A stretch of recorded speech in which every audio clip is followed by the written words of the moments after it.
얼마나 세상 좋아졌습니까? 집안에 편안히 누워 계시면서 라스베가스를 실시간으로 이렇게 보고 계시고. 그러니까요. 아유, 날씨 참 좋네요, 라스베가스. 딱 좋은 날씨네. 아, 그죠? 그냥 가벼운 점퍼 하나 딱 입고 돌아다니기 좋은. 얼마나 좋아. 하늘 파란색에 아, 라스베가스입니다. 네. 자, 우리 주식은 언제 이렇게 좋아질지. 네. 아, 우리 두터운 목폴라 입고 오실. 박병창 기자님 어서 오십시오. 예, 안녕하십니까. 네, 네. 반갑습니다. 사실 좀 늦게 시작해가지고 네. 한 40, 한 2, 3분까지 네, 조금 시간. 보겠습니다. 네. 자, 어제 미국 증시부터 확인하고 가나요? 예, 미국은 S&P 500 지수는 신고 지수에 또 근접했습니다. 또? 뭐 말만 친구야. 반면에 우리 시장은 좀 답답하죠. 오늘 점프로님 머리처럼 화끈하게 좀. 한번 올라가야 되는데 그죠? 근데 뭐 오늘이 될지 뭐 오늘 옵션 만기이기 때문에 그렇지는 않을 것 같고요. 그 동안에 2주 동안 또 상대적으로 눌려있던 게 있었기 때문에 우리 시장은 또 다시 한번 반등할 수는 있을 것 같습니다. 그리고 그 동안에 삼성전자가 좀 약세를 이제 전체적으로 이끌었지 않습니까? 근데 어제 블록딜 얘기가 나왔습니다. 네. 그래서 이게 끝나고 나면 좀 좋아지지 않을까 생각을 합니다. 일단 어제 미국 시장은 다우, 나스닥, S&P 500 3대 주 다 올랐는데요. 나스닥 0.75% 더 많이 올랐습니다.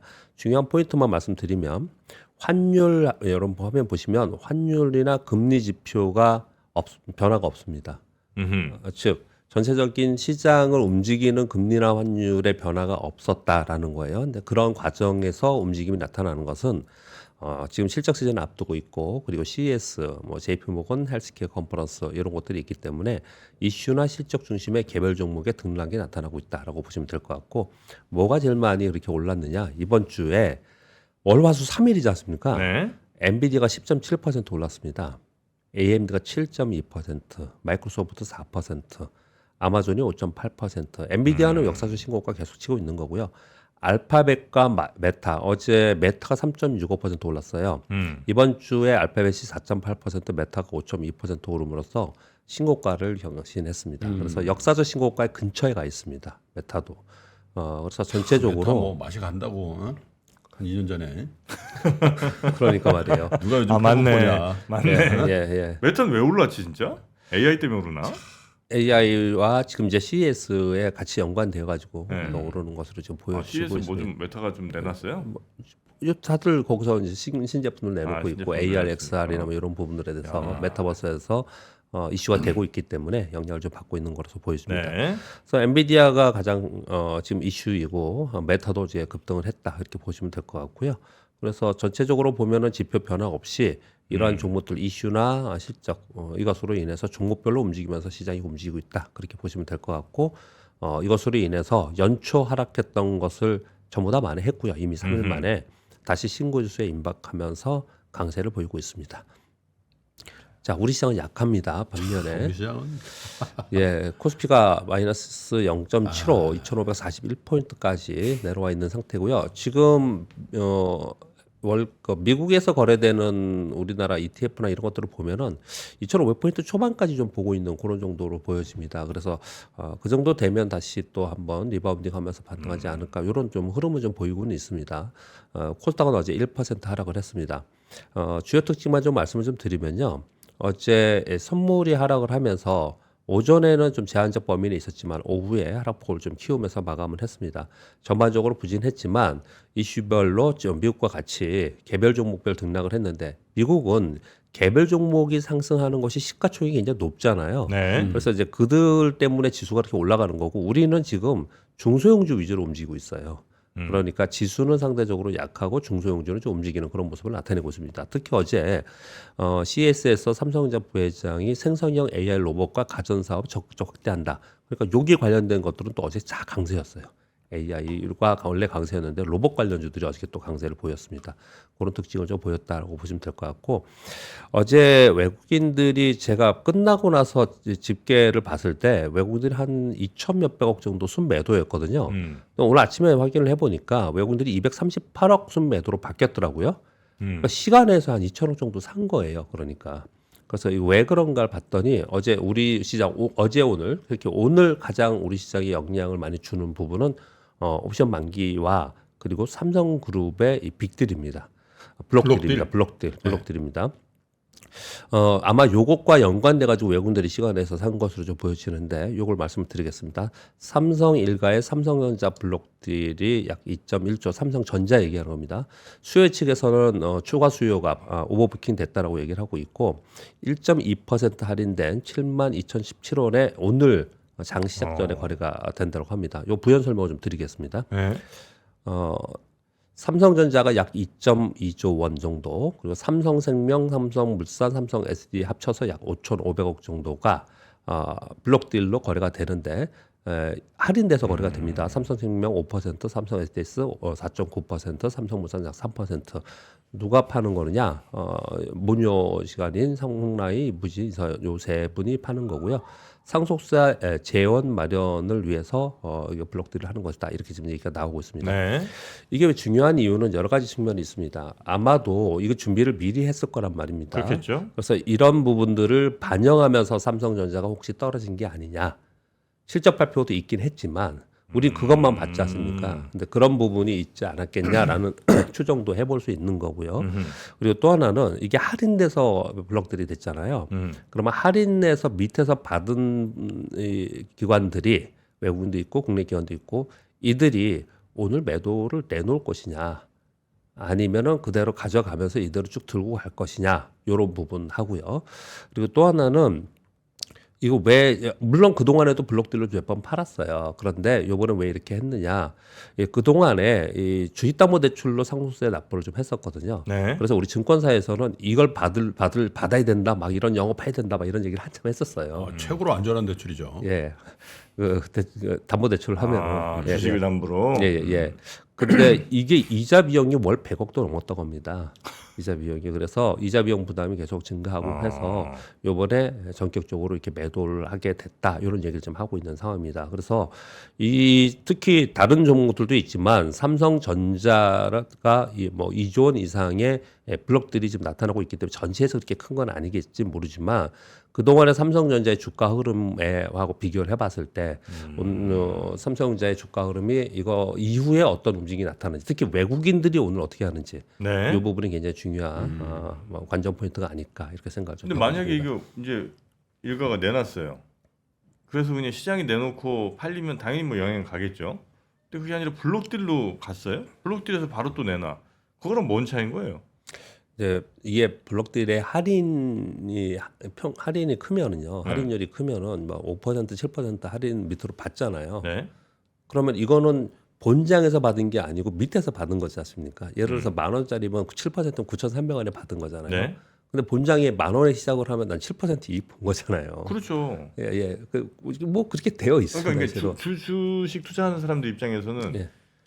그 총수 일가가 내놓나 블록딜에서 큰 의미 없어요. 저게 이제 뭐 내놓나. 회사가 안 좋아서 파는 게 아니라 예. 어차피 예정돼 있는 그 상속세 재원 마련으로 팔 수밖에 없는 거 다 스케줄이 돼 있는데. 예, 맞습니다. 그래 이제 진짜 중요한 건 할인율이야. 예. 박병창 이사님 말씀하시듯이 1.2%밖에 안 되잖아요. 예. 삼성전자는. 네. 삼성전자 1.2 만약에 10만 원이다 그러면 뭐 9만 뭐 몇천 원에 받는 거거든. 그러면 수수료 빼고 세금 빼고 이게 1.2%라도 물량이 담아라고 하죠. 담아 크니까 팔면 그래도 먹을 확률이 있으니까 그 비딩이 세게 붙는 거예요. 근데 이제 삼성생명만 하더라도 아유 저거 뭐 그러니까 5% 할인한다고. 그러니까 5% 할인했다. 그거 나오면서 그걸 그 큰 물량을 매각하면서 평균 단가를 맞춰야 되는 숙제가 있지 파는 사람들은. 그렇죠.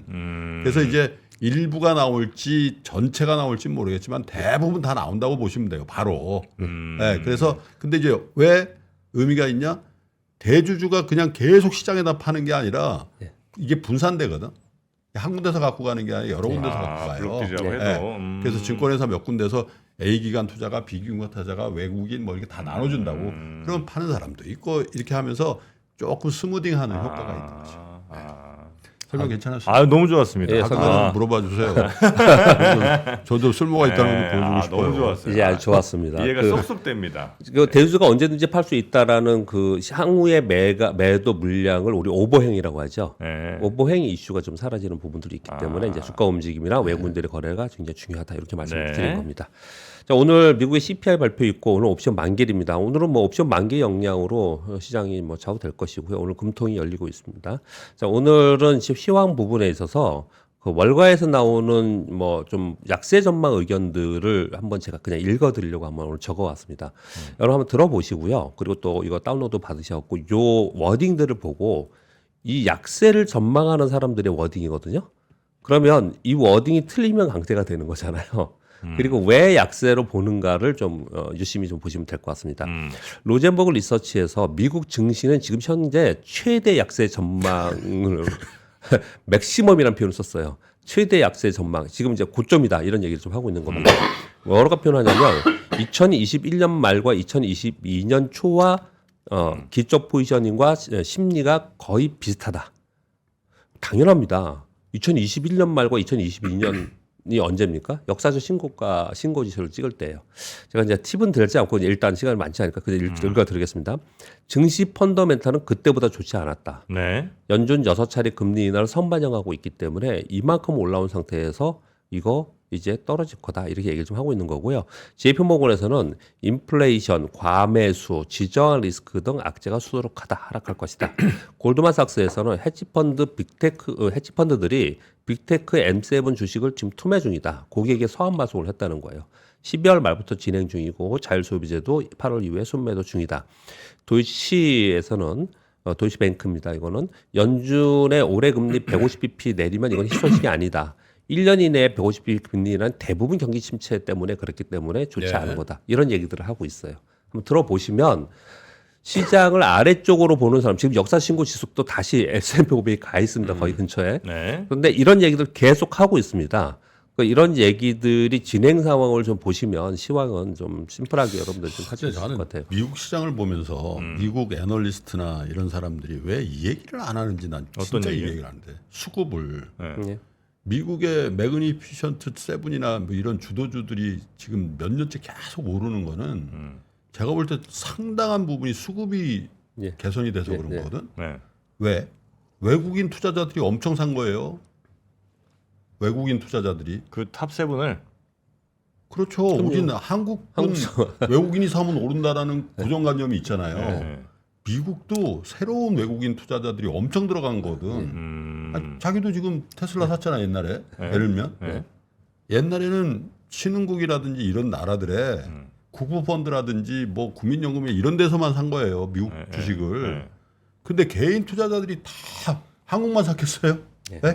싱가포르 뭐 예를 들면 뭐 말레이시아 뭐 일본 중국 HTS 다 산 거거든. 근데 저 수급 얘기를 하는 사람이 거의 없어. 그러니까 전혀 없는 미국 주식을 우리가 예전역에 산 적이 없거든. 맞습니다. 근데 우리가 이 정도 샀다면 다른 외국에 돈 많은 사람도 다 샀을 거 아니에요. 네. 신규 근데 뭘 샀는지 보면 저기 시총 200억짜리 샀겠어요? 큰 놈 샀겠지. 그렇죠. 아는 회사. 아는 회사 산 네. 거지. 예, 예. 우리가 주변에 쓰는 구글 뭐 애플 이런 거 산 거지. 네.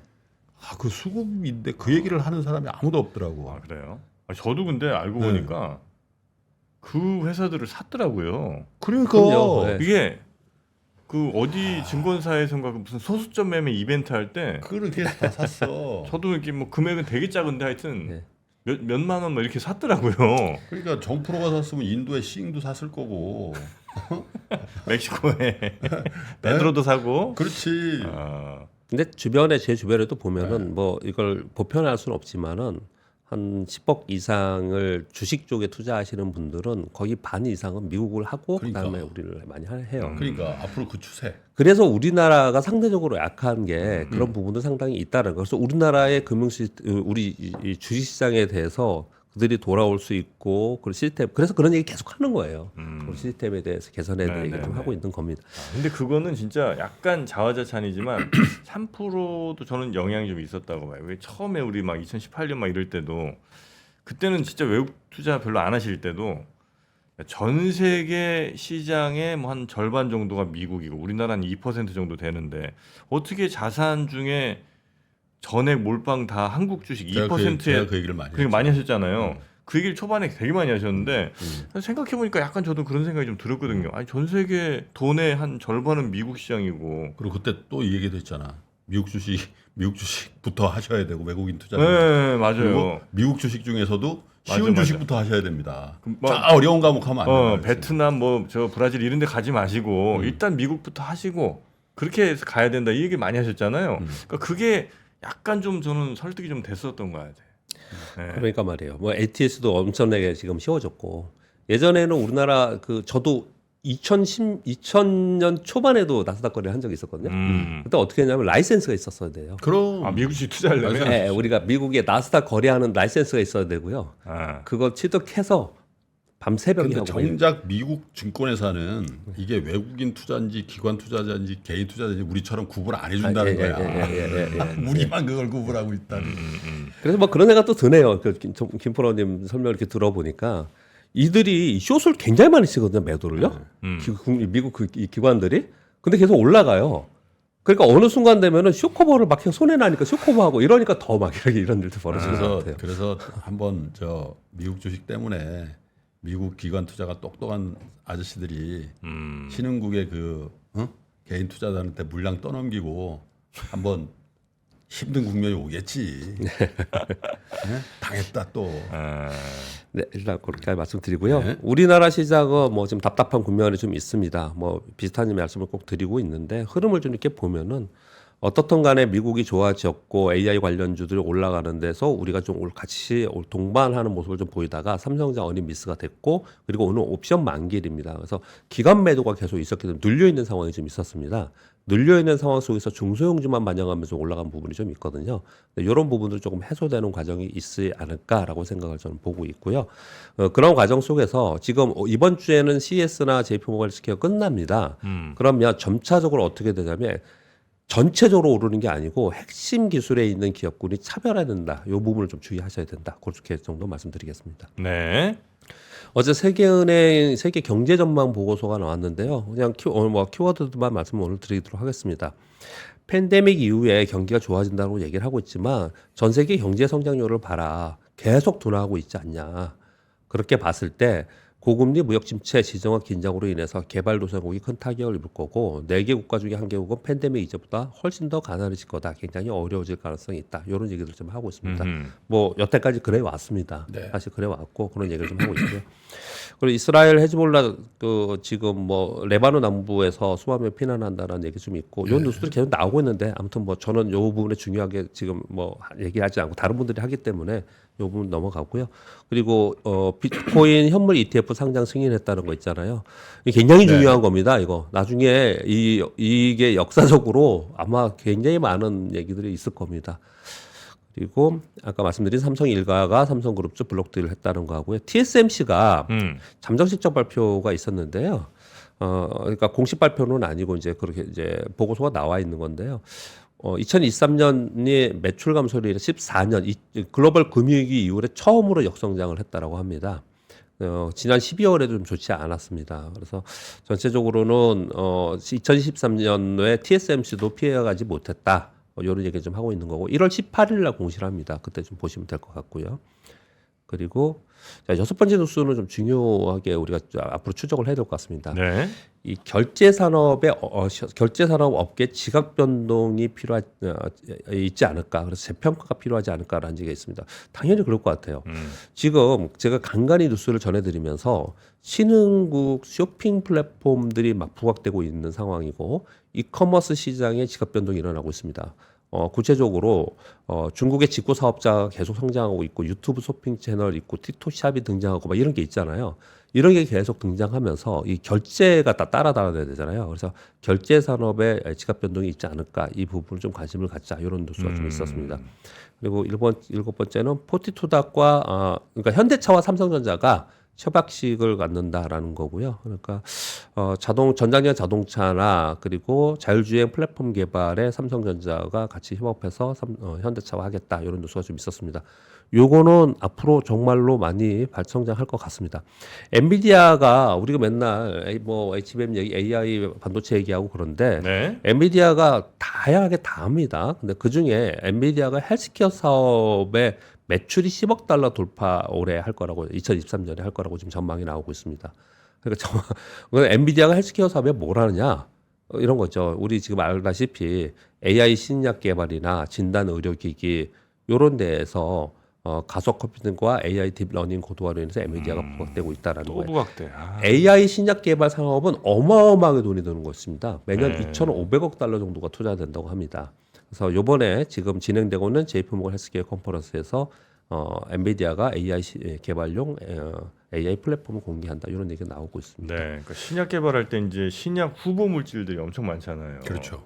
그런 애들을 어떻게 이렇게 좋아? 혹은 뭐 이게 어떻게 인간의 몸에 들어가서 영향이 있을지 이제 예전엔 다 그 연구 논문에 막 사람들 그럼요. 실험하고 뭐 예, 이랬었는데 이제는 이 AI로 AI가. 엄청 시간을 줄이고 돈도 데이터 싸움이죠. 엄청난 데이터가 있으면은 그러니까요. 예, 그 데이터로 추적해서 찾아낼 수 있는 거니까. 아 AI입니다. 뭐 대단한 것 같아요. 우리나라 기업들이 이런 기업들이 있었는데 네. 주가가 맨날 1,000원, 2,000원에 한 10년 이상 있어가지고 그런 주식을 정말 고생하고 가지고 있었던 것들이 있거든요. 아 그래요? 많이 올라왔어요. 최근에 작년 올해 해가지고 아 그래요? 그 뭐 10배 이상은 다 올랐습니다. 10배? 그런 기업들. 3만 원, 4만 원짜리 다 있어요. 그런 주식들이 다. 그러니까 세상이 많이 변했다는 거를 좀 이렇게 인식을 하면서 그래요? 봐야 됩니다. 아, 그래도 한우물만 판 보람이 있네 거기는. 한우물란판 신한지준 있잖아. 10년 전에 42,500원이었는데 지금 36,750원이다. 아 그럼 밑으로 우물을 계속 파시나 보네. 밑으로도 아니고 계속 10년 동안. 자, 마지막으로 화면 하나 보여드리겠습니다. 네네. 블로그에 나온 화면을 제가 캡처했습니다. 블로그에 나왔다는 것을 꼭 말씀드리고요. 굉장히 의미가 있고 꼭 뭐예요? 씹어볼 만한 화면인 것 같습니다. 지난 10년 동안 위에 있는 파란 선은 S&P 500에 있는 S&P에 있는 테크놀로지 ETF입니다. 네. 밑에는 차이나 테크놀로지 ETF예요. 잘 보시면요. 방향이 같았습니다. 2016년에 같았고 2018년도에 같았고 2020년까지 떨어지는 것 같았고 그다음에 한 2021년 정도까지 오다가 여기서 갑자기 틀어졌어요. 그러네. 반대 방향으로. 이게 왜 이렇게 됐는가라는 정책적 영향들. 아 저거요. 네. 삼선. 시진핑이 3번 한다고 할 때부터 저렇게 된 거야. 예, 그러니까 제가 정치적인 말씀드렸었잖아요. 난 그때부터 그냥 아, 정맥 뚝 떨어졌어. 정남이까지 떨어집니다. 네. 이게 아마 올해도 굉장히 중요할 것 같아요. 뭐 그렇게 오래 해. 아, 그래서 지금 삼선 짬뽕도 안 드시죠? 삼선 너무 싫어하시죠? 중국집을 안 가 중국집. 중국집 가는구나. 네, 삼선 짜장 볶음밥 정도 먹고 줘. 안 먹어요. 삼선은 안 먹어. 네, 여러분들이 한번 보시면 네. 좀 이해되시는 게 좀 많이 있을 것 같아서 한번 캡처해 왔습니다. 감사합니다. 대만 네. 연결을 기다리고 대만 연결 참 빨리 가야죠. 자, 우리 박병창 이사님 고생 많으셨습니다. 고맙습니다. 감사합니다. 감사합니다. 네. 세계 최대의 테크쇼 CES 2024 3프로TV 취재팀이 미국으로 떠납니다. 기업 여러분도 함께 가시죠? 시간과 비용이 부담이라 못 가신다고요? 그래서 3프로TV가 준비했습니다. CES 2024 총정리 끝판왕 3프로TV 영상 리포트. 정확하고 확실한 3프로TV 영상 리포트를 만나보세요. 관련 문의는 하단 메일을 참고해주세요.